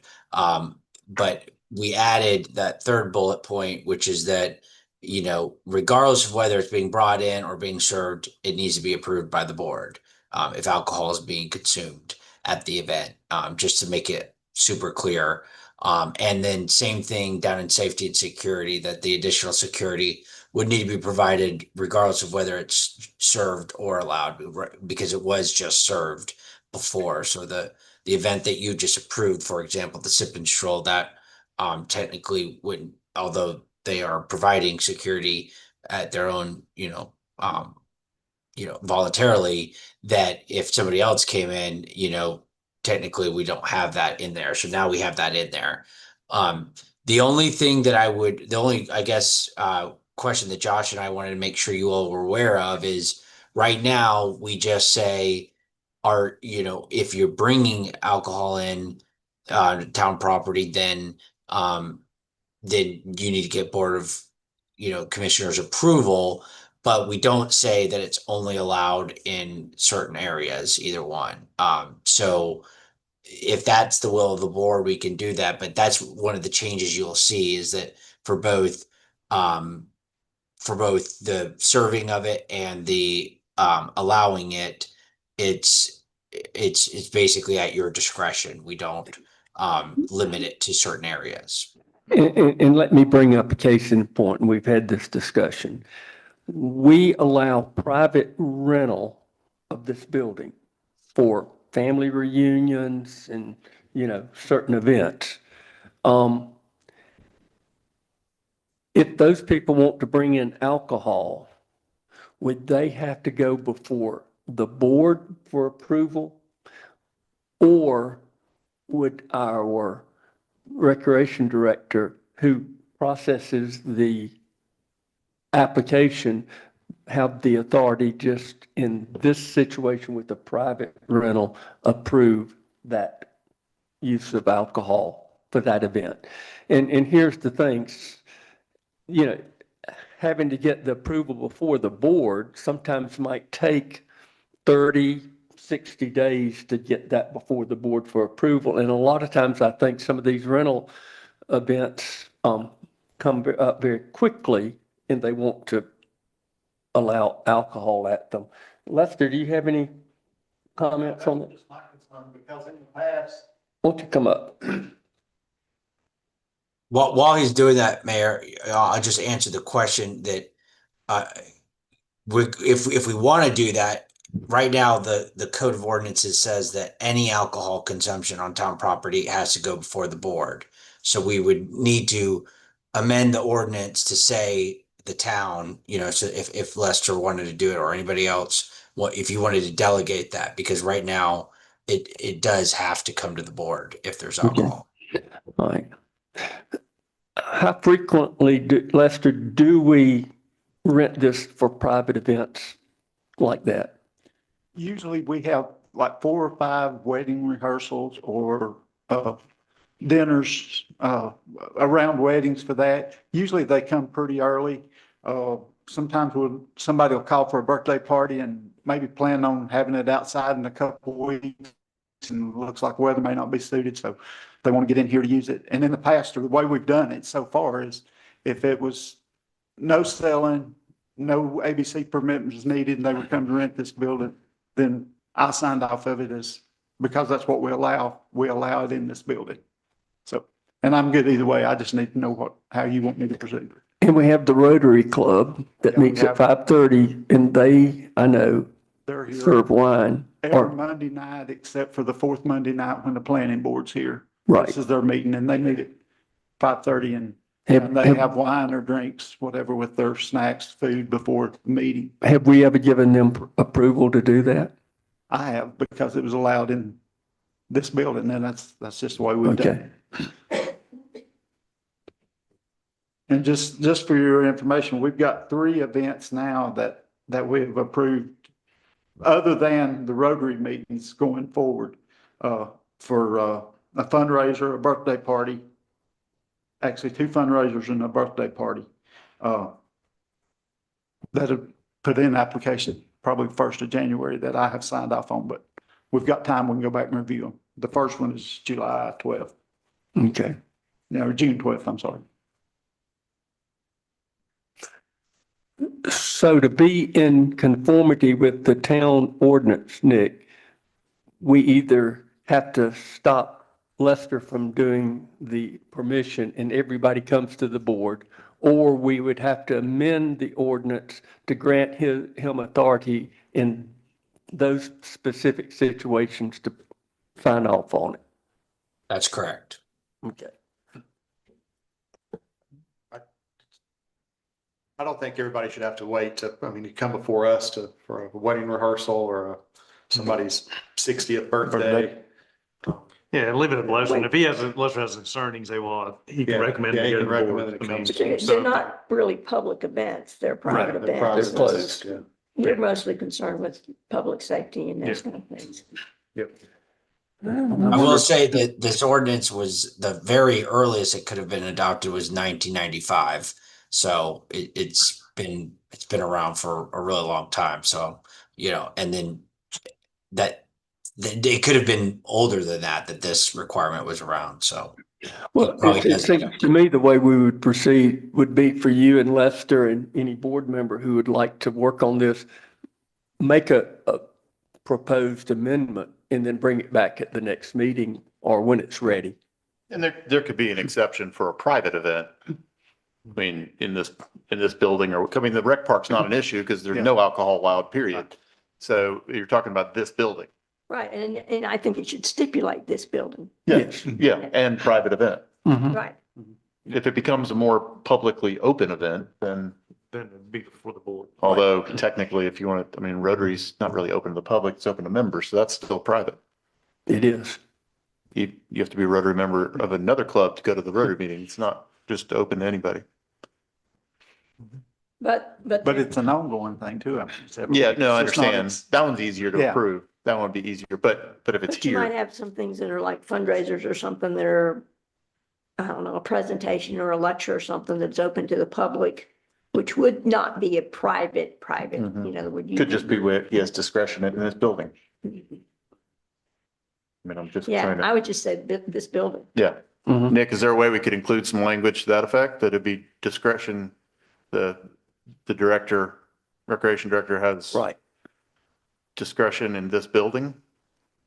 On Yeah. that regard? Yeah, we could draft it however Yeah. you want. This is not a statutory requirement. This is just a code of ordinance requirement. Well, I think we should draft something to that effect so that we do have that discretion. Since it's worked, it always has worked. And it's, again, I understand that, it's about to rain in a week and a half, so let's go rent the community building. Because outside's out of question, which might happen in this town, weather-wise. We had one last summer call where they were supposed to have it sold and they backed out on the thing like a week before the wedding. Yeah. They were gonna get in here. Okay. So just to be clear, just so for our drafting purposes, you want to leave everything else aside from the community building to be in the discretion of the board, but the building could be approved by Lester. Is that right? Correct. Correct. Okay. And with the language that applies for private rental event Of this building. of this building, yes. Actually, I think it just needs to be this building. Amy brought up a good point. Rental events of this Okay. building. Yeah. I understand. I hear you. Okay. So hopefully we'll have that ready for review at the next meeting. Approve it next. Yeah. We're good with the other changes We'll say, too, right? yeah, we want to go ahead and Yeah, approve they said. changes to that. So he's going to revise it and adopt it all at once. Right. So do we want to approve this document I don't. Yeah, tonight or because just? it's a separate It's a document. separate document. Yeah. So, Because that other's an ordinance. yeah, it's just an ordinance change. Right. This. Right. This is just on this. This is an This is the permit application. after- Okay. All right. I make a motion to approve the amended Parks and Recreation Special Use Permit application as presented. Okay. I'll second. Second. All in favor, please raise your hand, signify by saying aye. Aye. Thank you. All right. The next item, number 19, is the town board committee discussion. We've had this discussion at workshops and so forth. And I know the feeling of the board is to reinstitute the committee structure, and we've been working on this. And Nick, would you like to kind of give us an overview? of Sure. where Yeah, so I think the discussion has been around establishing committees of the board that would be in order to ensure that we're in compliance with open meetings and laws of North Carolina, that we would create 5-person committees that would include 2 commissioners or the mayor and 3 staff members, but they would all 5 would be part of the committee. So quorum would be 3 people to act on any recommendations or take any formal action, and it would also ensure that we wouldn't be violating the open meetings law if we only had 2 or 3 people on the committee. And I think, Mayor, do you want me to go into the appointment situation now, or do we want to wait on that? why don't we wait on that, but we'll cover that too. And these committees would meet as needed. We were talking about this. We used to have just a list of a schedule on the calendar when the committees would meet. So often there was no business to cover, and we had to then cancel the scheduled meeting. And the idea here would be that the clerk, when there was a meeting needed, she would be announcing to the public the meeting, correct, Josh? Correct. 48 hours notice. Okay, all right. And going back to the old days of when we had them, I remember we had a number of committees. One would be Parks and Recreation, Public Safety, Finance, Public Works, Planning and Land Use, and we had some other committees like Sustainability and so forth. Have I missed any that we used to have? I think that's I it. think that's about You it. can always have an ad hoc committee if you need one. Yeah, okay.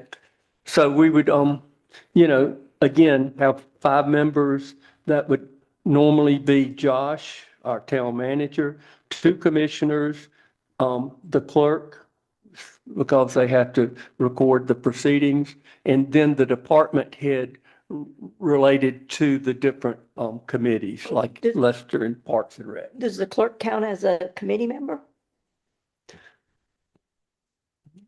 If she's, Nick, would if you they're weigh taking in on that? notes. Yes, yeah. So if that's if the clerk is one of the 5 members, then yes. Okay. But I mean, there's nothing to stop you from having one of the committee members take minutes so that you're complying with the law. Okay. And now, would you now address the issue of how commissioners are appointed? Sure. So we're about to hopefully is it the next item or one of the next items is to approve and adopt your rules of procedure, which talk about committees and appointment, but also in your code of ordinances, it provides that essentially the way that you would do those is that the mayor would nominate, and then the way it's worded is with the advice and consent of a majority of the board. So the mayor would establish the committees and when they meet and all those things and who would be on them. And then you all would like similar to the Senate confirming the nominees of the president, you all would be tasked with that same responsibility. Okay, and the way we used to do it, using that format, I, as the mayor, would talk with each board member about what their interests were and what they would like to serve on. And then I would develop a slate of committee members trying to balance things out, as best as possible. And then it would be presented for confirmation, if you will, by the board at those December organizing sessions that we have with the December board meeting each year. And the other thing we would need to address would be, Nick, the term of the committees. Do they go on for 2 years, or are they reappointed or reaffirmed every year at that December meeting? Yeah, that's correct. You can do it the way the ordinance and the rules lays it out is that you all can adopt the rules and the procedure for them for the committee, or you can let them do it and they can adopt their own. Typically, I think with committees like this, my experience has been the board does it and just has for every committee the same set of rules and procedures, including their terms of office, etc. Okay.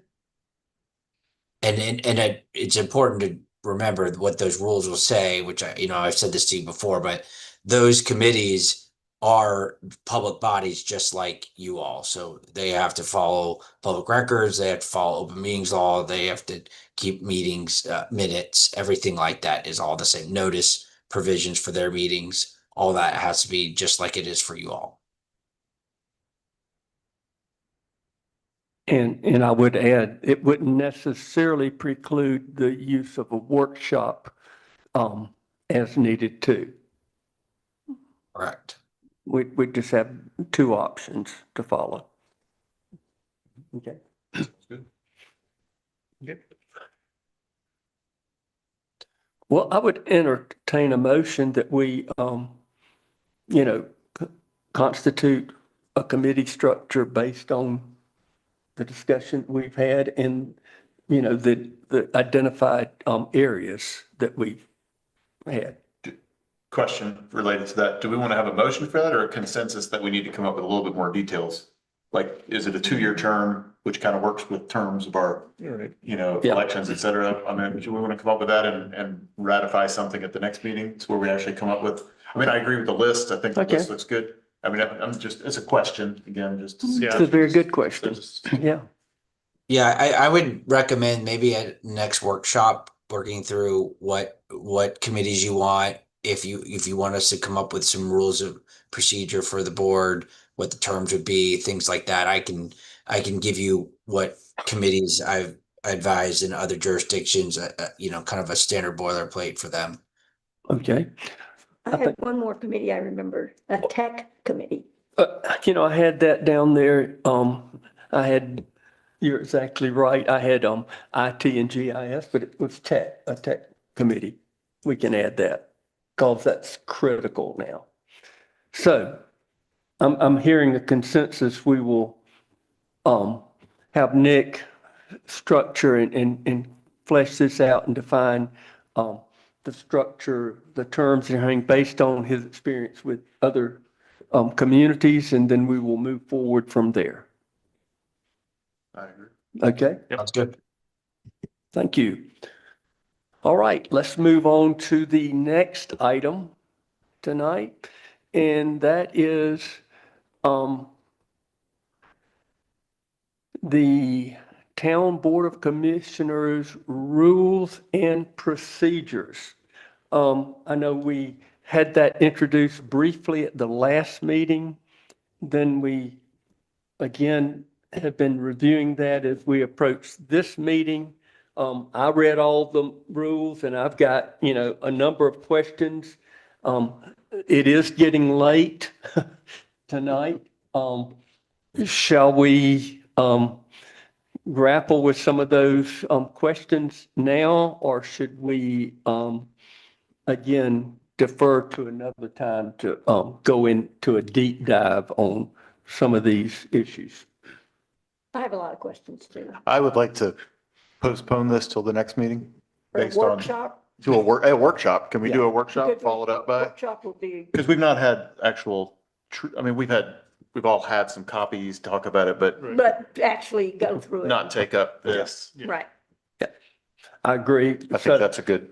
Yeah, if you all think that you may want to make some tweaks to it, then yes, workshop probably is the best way. If you are wanting to try to get them adopted for when your new board member comes on, you might want to do it at a regular meeting so that you can actually adopt them, because you can't adopt them at a workshop. Okay. Yeah. I think just give it time to workshop and go Yeah. through everything, hash it out and get Yeah, it right. so it's just consensus to We're go to a not rushed workshop it. to work it out. Yeah. And we can do it with the meeting stuff all at one time in the That- meeting, so. Yeah, that reminds me, are we gonna, is our new board member gonna be sworn in at the next meeting or sworn in before then? Because we have a budget meeting before then and a workshop before then and. That is a wonderful question. I don't know what the options are, but I'm sure he'd be willing to be Yeah. good if he was part of it If earlier. he Can was we gonna swear him in at do it here, if he would have been, Yeah. he would have been here. I'll defer to the advice of our attorney and Gibby, our town clerk, on what's the proper procedure. Yeah, he can be sworn in whenever you want, and that there's no At a it's public usually meeting? Yes, at a public meeting. Oh, anytime at a public meeting, has to be a public Yes. meeting. But at the budget meeting, he can He get could be sworn in. sworn in at the Okay. beginning of that budget Okay. meeting. So let's Okay. do it then. Perfect. Then he'll be But a part of but all I this want him to be discussion. part of, and Discussion. feel Okay. right. That'll I be think fine. that's, Okay, and so we'll just simply with the consensus defer this to the next, should it be the board meeting or Work should it be a session. work session? I think it should be a work Yeah, session. I agree. If you didn't get everything worked out. This is a then, good then item you for can a move work it- session. move it Fine. on down. It's a big document. Yeah. It is. Okay, very good. We'll then move on to the next item, which was added to the agenda tonight, and that is the contract with Compound for the construction of the playground at the Recreation Department. Josh, would you like to lead us in that review? Well, we've asked Nick and Evan to draft a contract with Compound for the design build. We've went back and forth, and they have agreed on the contract that's before you tonight. I know you got it late tonight, but there was a rush to get a contract together and get it approved by both parties so that they could go ahead and order the equipment. It's going to take months to do, and we're already behind several months on that. So again, the contract you have before you has been vetted by our attorneys and has been reviewed by Compound, and they approved that contract. And just to let you all know, with design build contracts like this, there's a standard, like a standardized form contract for the AIA form design build contract, which is what we used for this. Okay. Yeah, and I'm just going to comment as far as the contract goes. There's been several renditions through, just some minor red lines. The key element, the most important element is the guaranteed maximum price is 1.599. Okay, $1,599,470.67. Our maximum budget was 1.6 million, so we've saved $530. So, Or you got a pitch. well, but of course, keep in mind, that is a guaranteed max price. Right. It is not could the be. final price. Right. It just means it can't go over that. So, I'm in agreement with this, been involved with it for a couple of years now, so. Anything we say, we split with them, I think. 60-40. You and I, or? No, no, no. I'm joking. I was joking, papers. Any other questions about the contract? Do us the honors. I make a motion to approve the contract. Second. Second. All in favor, please indicate by raising your hand saying aye. Thank you. All right. That brings us to the end of this long board meeting. I think the person that just had hip replacement should be the one to adjourn ourselves. Second. All in favor? We are adjourned. Thank you. Yeah, about the chair.